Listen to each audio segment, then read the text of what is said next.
Hello and welcome to Godfather Minute for your father. For your father. You've been waiting your whole life for this one, right? This was one of the minutes we almost did a countdown to. We wanted to do a countdown to for your father, but none of the Patreons voted for it. So that was on the list of that was one of the ones I could vote for. No one voted for. Well, those are the ones we seeded, right? That one and there were a couple others. Yeah. Anyway, I'm Alex Robinson, and I'm Andy Robinson, and together we are the Godfather Minute Brothers. We're here to talk about the movie The Godfather, but first, a little Italian lesson for everyone. Alex, repeat after me. Mm-hmm. E minuto. Numero. 67. 67? That's 67. 67. 67. Minuto numero 67. 67. Oh my gosh. Minuto numero 67. You got it. Yeah. That's exactly why I do not learn foreign languages. I just cannot retain it. You put the F in foreign languages. Yes. You know that's a tongue twister in Italian? 67. There's some... I'll say this. Do you think there are tongue twisters in other languages? Definitely. I know there are. I don't remember any of the Spanish ones right now. But let's, you know what, for our homework, let's ask our Sicilian correspondent, Antonino Consiglio, about a Sicilian tongue twister. Oh, all right. Let's make a note of that. We'll do that. I remember when I was in college, I had a Dutch roommate. You remember old Franzi. And he told me this word that... only Dutch people can say. You mean physically they can? Yeah, only because it's like one of those it's like one of those. It uses a lot of mouth forms that we don't use. You know, how like in other languages, like in Arabic they have like as the. Oh yeah, it's like, but it's the Dutch version of that. Like it's like and it's only they're the only ones on the planet. That and they're not the only ones on the planet, but they said that they would use that as a way of during the World War II of rooting out German spies because they would ask someone, how do you say that word? And if they didn't say it, if they said it with like a German intonation, and they know like, that person said wow. So I don't mean to get it off topic too much, but so there were Germans posing as Dutch people? Yeah, I guess, undercover people or spy, moles. Yeah. Stuff like that. Wow, that's awesome. Yeah. So it's like, I guess the equivalent of like, who won the 1949 World Series? You're like, the Yankees. It's too bad that you actually never found out that Franz was a German spy because you didn't know that he was saying it incorrectly. Oh, you might be making up the whole thing for all I know. A war in Europe, right? He's telling that story back home right now.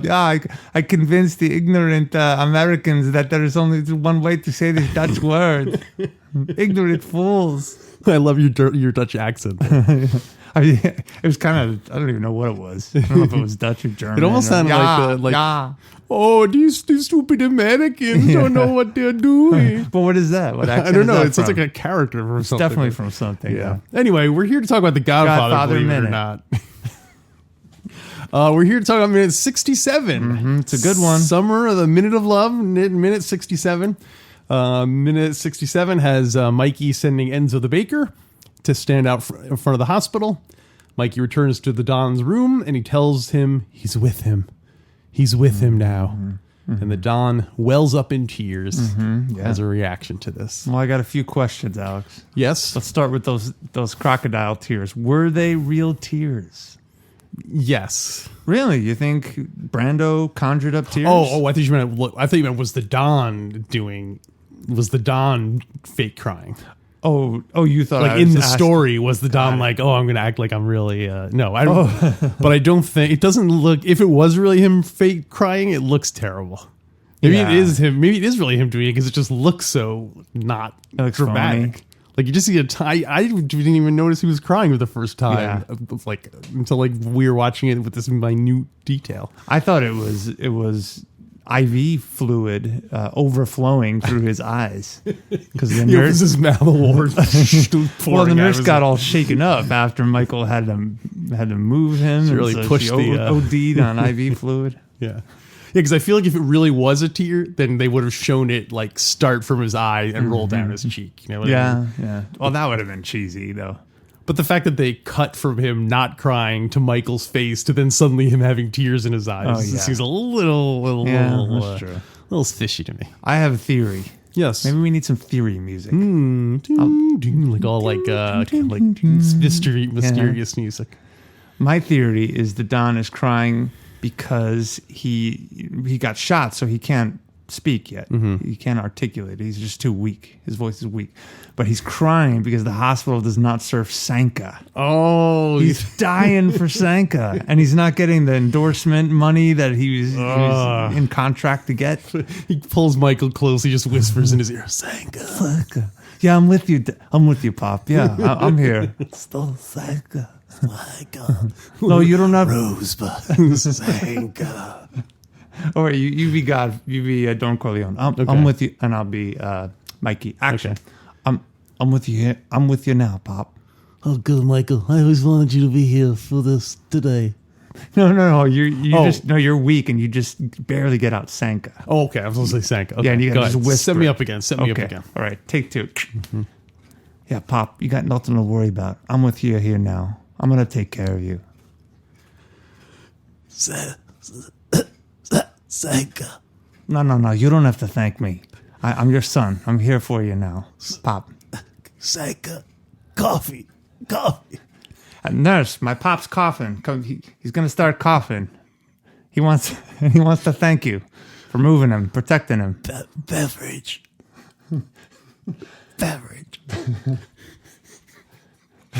Oh, come on.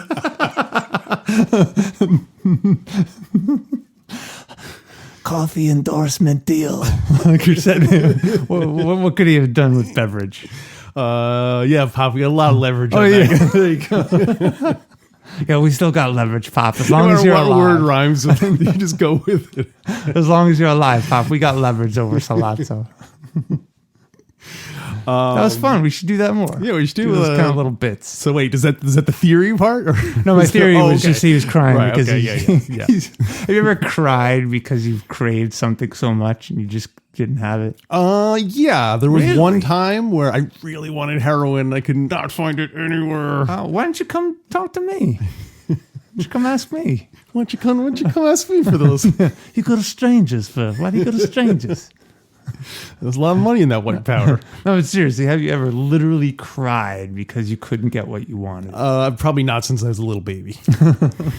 I do remember. We probably talked about this. I threw a tantrum when our parents went to see Empire Strikes Back, and they didn't take me. I don't remember where you were.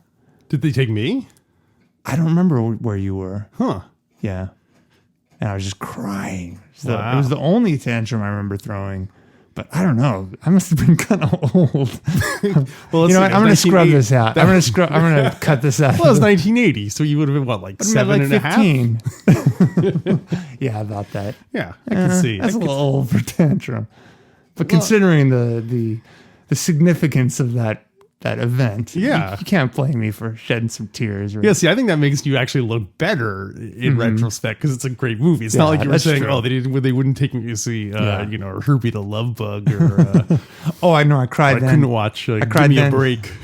No, I cried then too, but it was a year earlier. Oh yeah, So that I don't feel sense. as bad. Yeah. Yeah. That wasn't really a tantrum per se. It was just you were just upset. Well, here, speaking of Marlon Brando, here's a little thing to show you what kind of a classy guy Marlon Brando is. Lay it on me. I guess there were some parts of the scene, or maybe it was going to be longer or whatever, but where you were only going to see Michael's face, and you wouldn't see the Don was not going to be on camera. Like Mikey's talking to Don, and he's laying there in the hospital gurney. He doesn't have any dialogue, and so when they were getting ready to do that, Coppola said to Marlon Brando, "Okay, if you want, you can go get out of makeup and." Oh, We're done with you. And then Marlon Brando's like, no, I gotta be here for Al. I gotta be Pop for Michael. So he wanted to stay in character just to help out Al Pacino, act as the character. That's So, fantastic. yeah. So Oh, good for him. not always a jerk. No. Yeah, a lot of stories about Well, him. But the producers wanted to cut out Marlon Brando from that scene because it cost him an extra $10,000 for those 30 seconds of screen time. he's like, we're all done shooting today. No, stick around. He's looking at his watch, wait till it gets to like 11:04. Then it gets double time. all the union guys. Yeah, it turns out Brando was mixed up in the rackets just like the character he's playing, charging double time. Hey, one more theory about those crocodile tears. Yeah. Or not crocodile tears. That means fake tears, right? Okay. No, the real tears. Because remember in the previous minute, they hit his hand, jammed his hand. So he's like, Of course, he can't talk. No, No, it's okay, Pop. it's okay, Pop. I'm here for you. And No, nurse, really, you broke my wrist. we don't need the hearse. Bonacera will be here later. Oh, that's when Scorsese Coppola was saying, "Oh no, Marlon, we don't need you here for the scene." No, I need to stay. I really need medical attention. You guys fractured my wrist. So, He's trying to press what's the wrong button to with you? call the nurse, but because he broke his hand, he can't press it. What's the matter with you? So anyway, Enzo. Enzo, for your father. You know what? Before we get to Enzo? busting in, Okay. one other startles everyone. One more point. I want to read from the book because it's slightly different In the movie? than the movie. The book is different than the movie. The book is different than the movie. The book is different. The book is different. The book is different than the movie. Yeah. In the book, let me just read from it, and then I want to make sure you're paying attention. I'm going to read from the book, and then you're going to tell me what's different. Okay, a little quiz time. All right. Here we go. Page 123. Michael leaned over the bed. He took his father's hand in his. I'll watch it. It's Mike, he said. Don't be afraid. Now listen. Don't make any noise at all, especially if somebody calls out your name. Some people want to kill you, understand? But I'm here, so don't be afraid. Don Corleone, still not fully conscious of what had happened to him the day before, in terrible pain, yet smiled benevolently on his youngest son, wanting to tell him, but it was too much effort. Why should I be afraid now? Strange men have come to kill me ever since I was 12 years old. Aw. End of chapter. So what's the difference? What's the difference? Well, I guess they've been trying to kill him since even before he was 12 years old. Yeah. I think that's probably the biggest difference. Yeah. And also he doesn't speak in the scene. He doesn't speak. Well, he didn't speak there. That's what he was thinking. But He was thinking, he doesn't too, say it. Yeah, and but he's too okay. weak to say Oh. it. He's like, One other difference I noted is that in the movie he seems more sort of resigned. He's crying, whereas in the book he's still kind of confident and cocky. Like, why should I be afraid? People have been coming. Right. It's not as Coming to kill emotional me. of a moment as Yeah. it is in this. Apparently, Coppola was really debated whether or not to have the Don speak or not, and maybe have him express that very sentiment. Say, "Oh," but then he decided he just wanted him to be silent the whole time rather than have a dialogue. So Stuff more gauze in his mouth. Enzo.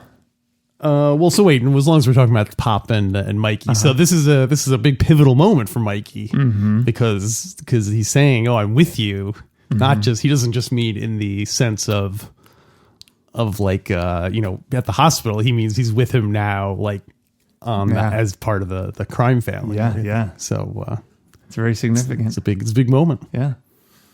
That's it. Okay. Now we can talk about Enzo. Let's talk about Enzo, the moment you've been waiting for. Do you have any information on Enzo? Because I know you kind of usually tend to get stuff from the book, so I didn't know if there was more information. There on is a little bit in the book. Okay. Yeah. Should I talk about it Sure. first? Yeah, Okay. what we're here for. I'm going to read from page 124. There's a little bit of insight. Page 124. So Enzo shows up. Enzo, the baker's... blah, blah, blah. Your father saved my life by getting the government to let me stay in America. Michael shook his hand. He remembered him now. Enzo went on. I've come to pay my respects to your father. Will they let me into the hospital so late? Michael smiled and shook his head. No, but thanks anyway. I'll tell the Don you came. A car came roaring down the street, and Michael was instantly alert. He said to Enzo, "Leave here quickly. There may be trouble. You don't want to get involved with the police." He saw the look of fear on the young Italian's face. Trouble with the police might mean being deported or refused of citizenship. But the young man stood fast. He whispered in Italian, "If there's trouble, I'll stay to help. I owe it to the Godfather." Oh, there you go. So a little insight into his worry. Right, yeah. But yeah. I don't know, in the movie, he really didn't even hesitate. Yeah. Maybe there was a slight pause. Well, he tells him to go. He says they'll go wait outside, but he doesn't tell him like some people are here to kill him yet. So No. Enzo doesn't know what exactly he's doing to help at this point. So do you think if he'd known, he would have? I guess based on the book, it sounds like he would have stayed anyway, no matter what. Yeah, he owed the Godfather a lot. So it's a little bit more information about Enzo. Lay it on me. His last name is Aguello, Aguello. Okay. Which apparently is not a real Italian last name.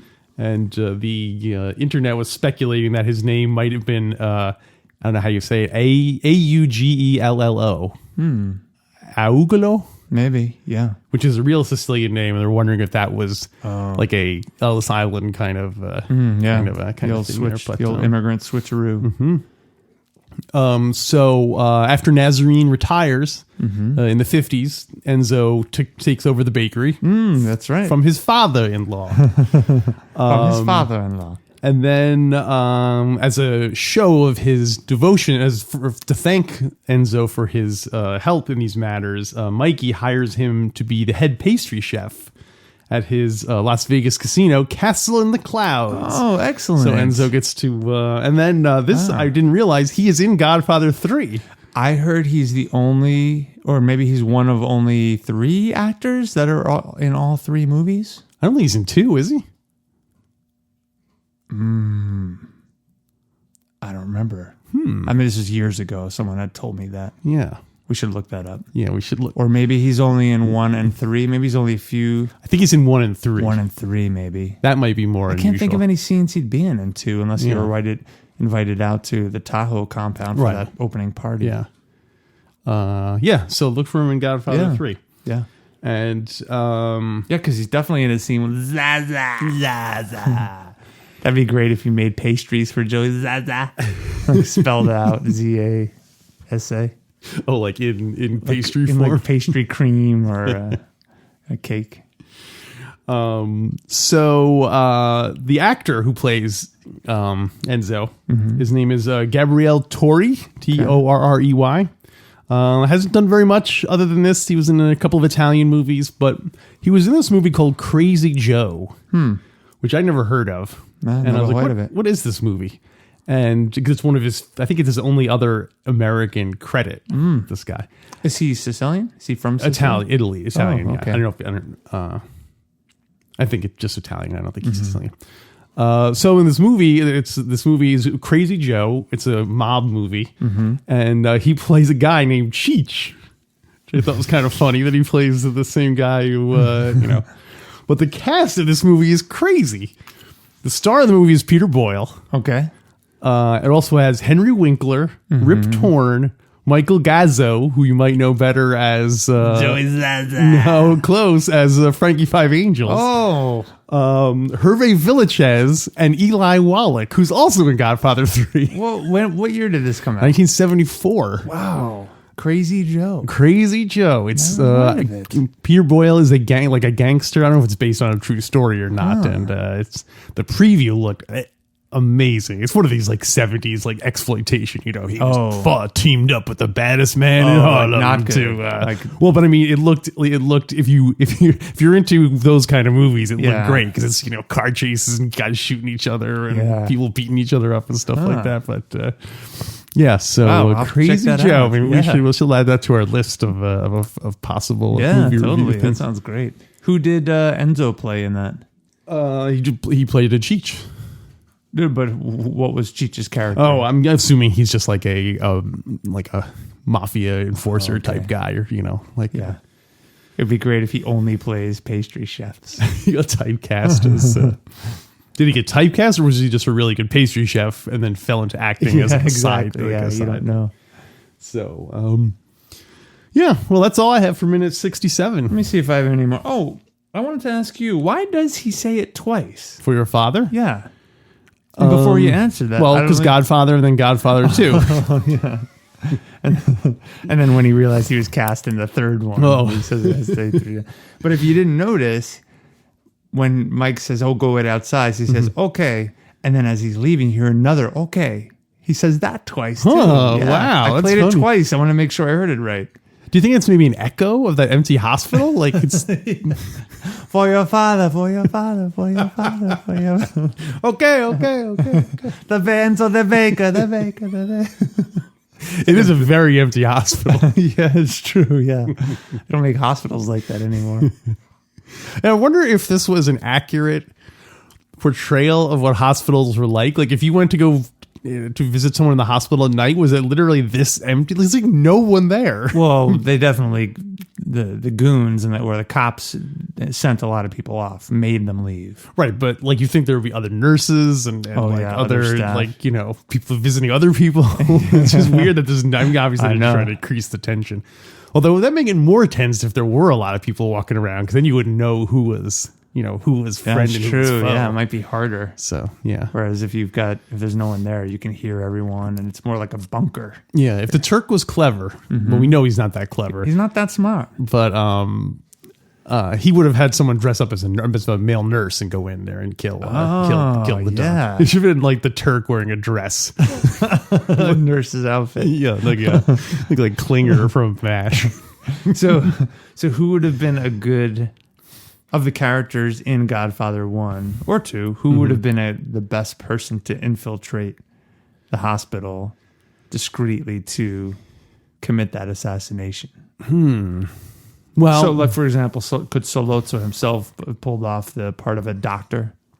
No, I'm going to say maybe, perhaps. He is good with a knife. He's a good surgeon. He just walks in the front door and scrubs and his big old Sicilian knife. I was going to say Johnny, because he's a good actor. We know he can act and he can. The role of a doctor is perfect for him. It's going to make him a big surgeon. Johnny, suture lessons, open heart surgery lessons. Open heart surgery lessons. It sounds so like. Congratulations on purchasing how to do open heart surgery. Step 1: clean hands are essential. You're Mr. Waltz. Your best up and coming actor has moved on to anesthesiology. Well, are you trying to strong arm me? Always comes back to Waltz. It does. He's the. So I don't know why he repeats things. I don't know why he repeats things. The only thing I think of is it's a language thing because his English is not that strong. Oh yeah, maybe he's practicing. Oh, not to practice, just to make sure he's understood. Understood. Yeah.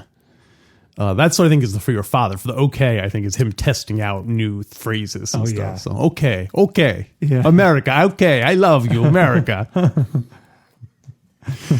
So you want to rank? You want to rate this minute? Let's rate it. Troubles? No, I'm thinking about it. Maybe. I like it. But I'm going to say 3. It's almost like a high 2. Well, you do see the guy. You do see Don Corleone there. I was going to say I was going to give it a 4. Really? Because you see Don Corleone gives it a very emotional performance, with his tears welling his eyes, and then you also have for your father. So it's kind of a 2, but twice. So it's.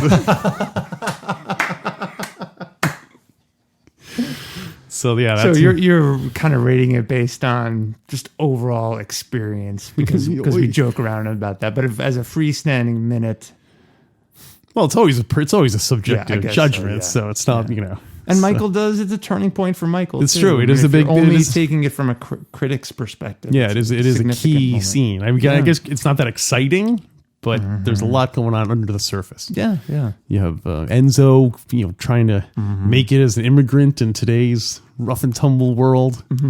You have the Don, who's died falling asleep because he's so drowsy. Wait a minute, Sanka is the decaf thing, right? It's decaf. Yeah. So he wouldn't be falling asleep. He's like, God, I really need a Sanka. My eyes are no, he's just my eyes open. No, it's more for the promotion because he knows that he gets bonuses every time he drinks. He's seen drinking or talking about Sanka. The IV bag is like the orange. It's like the color of the orange Sanka thing. The official decaffeinated drink of this French hospital. All the nurses are wearing orange suits too. Okay, I guess that'll wrap it up. wrap You up, wanted to give a little teaser for our listeners for the bonus content? Sure. Well, speaking of Peter Boyle, I think we a few weeks back we mentioned the movie Slither. And I finally watched the entire thing, so I think we're going to talk about the James Caan movie Slither. Okay, I only watched the second half. Do you care, or do you? Oh, no, let's talk about it. Oh, definitely. okay. I'm actually so interested in learning the setup of the movie. Okay, I think perfect. I figured it out. Yeah, okay. All right, then. So, hey, guess what? If you want to follow us on Twitter, we're at Godfather Minute. Go find us Twitter over there. And, of course, we're always taking new applications for the Fredo Corleone's Mickey Mouse Nightclub over in the Facebook. So where you always do the stepping over. Is that the catchphrase? We sort of vacillate. Where you do the stepping over, where you never get stepped over. Where you're smart, like everyone says. Like everyone says. Oh, it's a double boost. Yeah. I'm smart, like everyone says. Yeah. Why would he have to protest? Why is he? All right, then. So until next time, try the veal. It's the best in the city. For your father.